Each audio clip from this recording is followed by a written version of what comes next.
You didn't close the door. You challenged him. What the heck?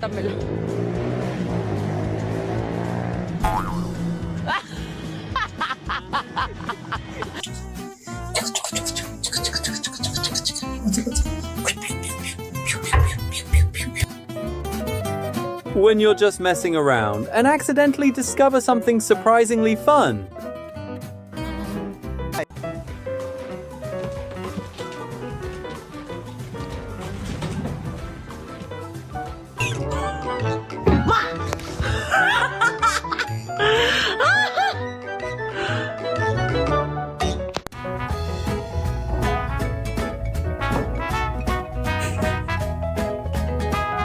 God, what the hell?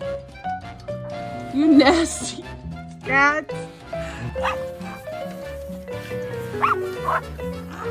Persistence is basically a Jack Russell personality trait.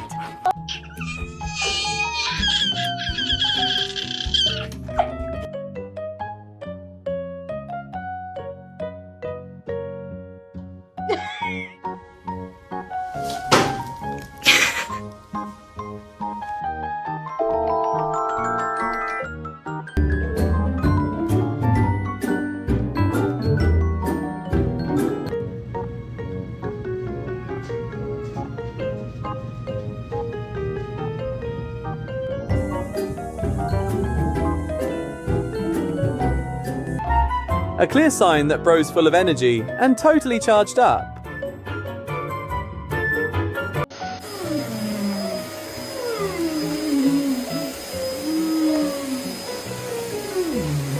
Huh?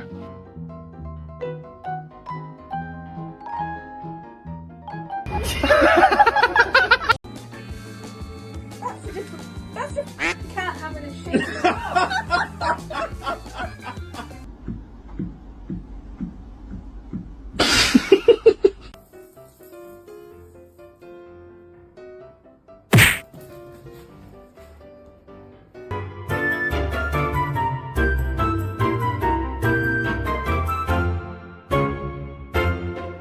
Here comes our clingy final boss.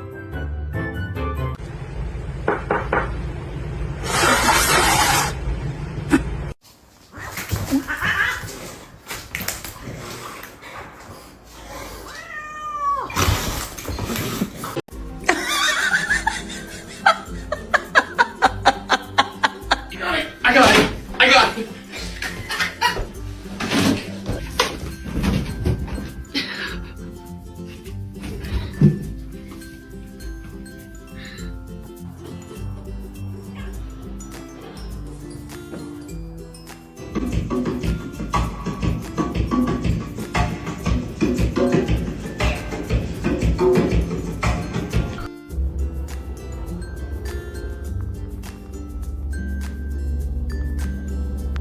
What are you doing?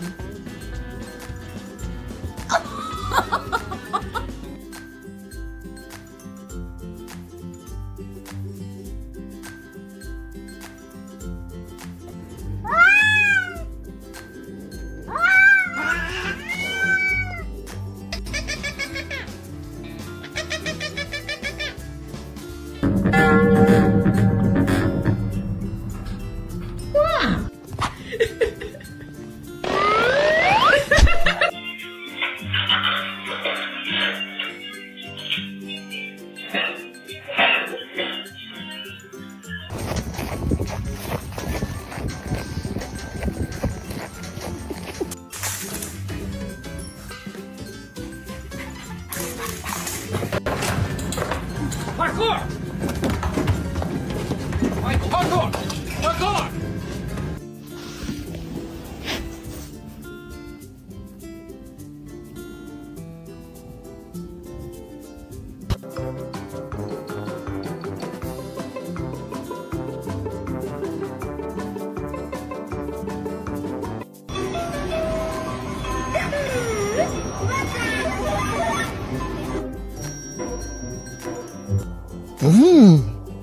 Nice.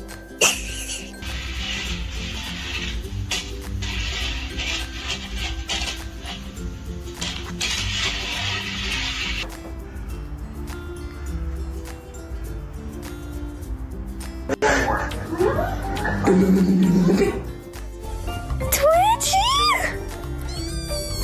You're so fat now! Boop, boop, boop.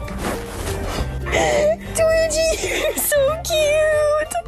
Where are you going, Twitch?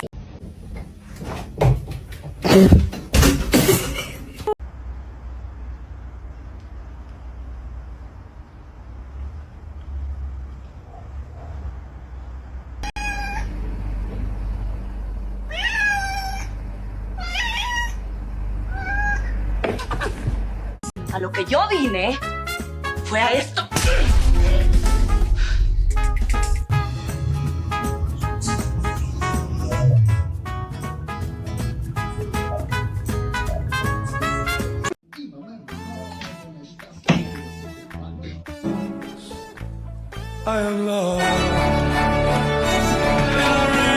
Get a cattle dog, they said. It'll be fun.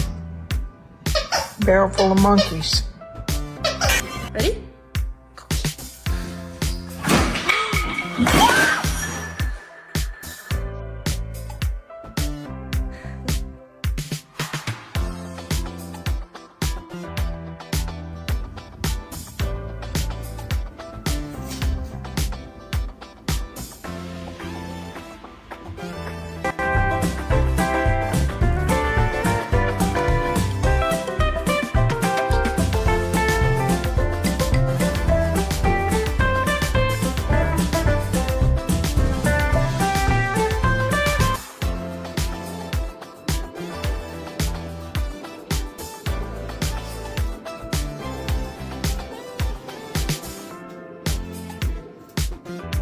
Sin.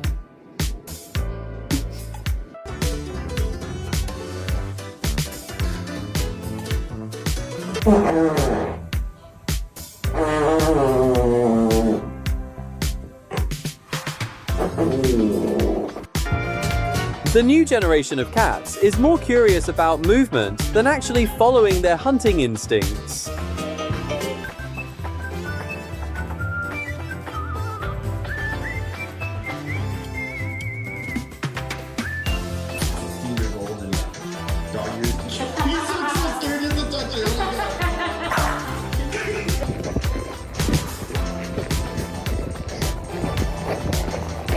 Wait.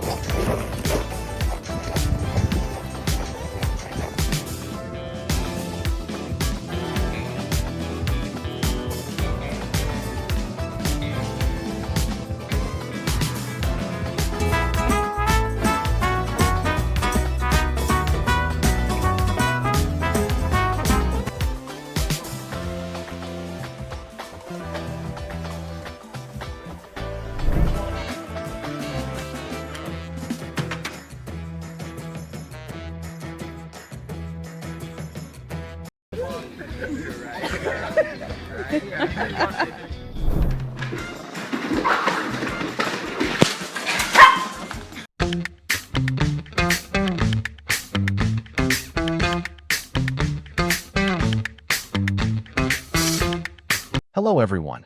Today I will tell you a story. The story is titled, MIT and the Gentle Way He Stays. Please like and subscribe to my channel if you appreciate me. You can skip this if you don't and oppose. Like this video. Thank you very much.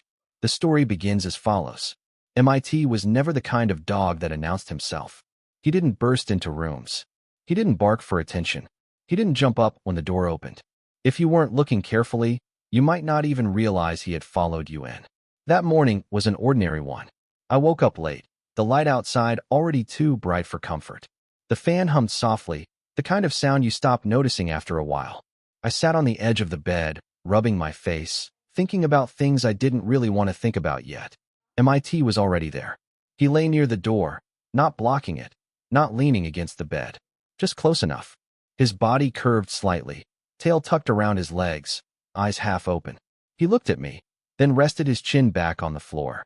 No rush, no demand. Sometimes I wondered how he knew exactly where to place himself. When I moved to the kitchen, he followed, but slowly. Not at my heels, not weaving between my legs. He stopped at the doorway while I poured water into the kettle. I could feel him there without seeing him, like a quiet dot of warmth behind me. I dropped a spoon. The clatter startled me more than it should have. MIT's ears lifted. He didn't run over. He didn't panic. He just watched, calm and steady, as if reminding me that nothing truly bad had happened. That was MIT's special skill, being present without taking over the space.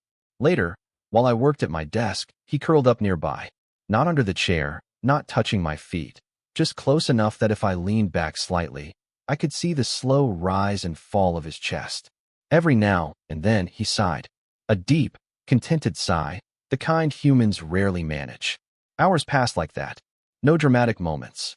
No stories worth telling at first glance. But somehow, the room felt softer. The day felt less sharp. MIT didn't try to fix anything. He didn't need to. He just stayed.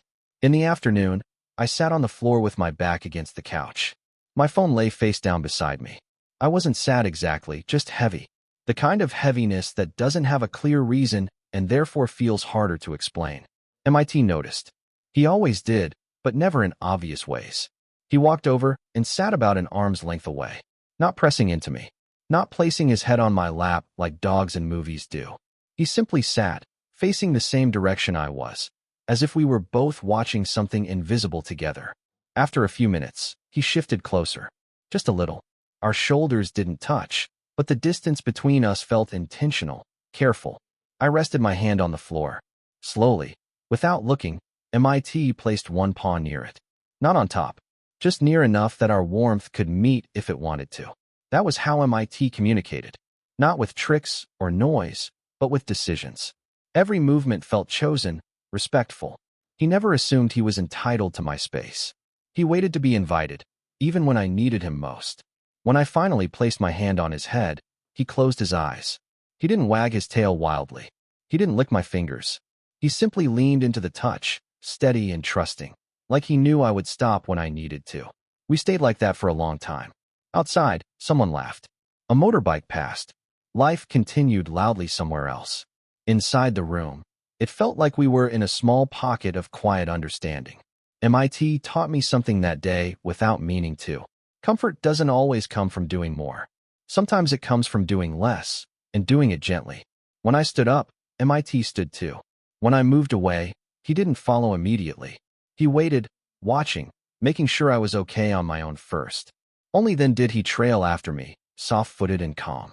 That evening, MIT lay beside me as I read. The lamp cast a warm circle of light, and outside the window, the sky slowly darkened. He shifted in his sleep, one ear flicking when a distant sound reached him, then relaxed again. I thought about how easy it would be to overlook a dog like MIT. He wasn't impressive. He wasn't loud. He didn't perform love in ways people usually talk about. But if you paid attention, really paid attention, you would see how rare his way of being was. MIT loved without claiming. He stayed without trapping. He comforted without asking for anything back. In our world today, everything feels rushed. People interrupt each other. We fill silence quickly. We try to solve emotions instead of sitting with them. We show love loudly, sometimes clumsily, hoping it will be enough. Animals like MIT remind us of another way, a softer way, a way where presence matters more than words, where respect for space is a form of care, where staying quietly beside someone can be more healing than advice or solutions. In our relationships, with animals and with people, we can learn from this gentle approach. We can practice listening without interrupting. We can offer support without control. We can be close without overwhelming. MIT doesn't know he's teaching these lessons. He just lives them. And every day, by choosing to stay lightly, he shows me how kindness doesn't have to be loud to be powerful. If we learn to love the way MIT does, our lives, with each other and with the animals who trust us, can become calmer, warmer, and deeply, quietly meaningful.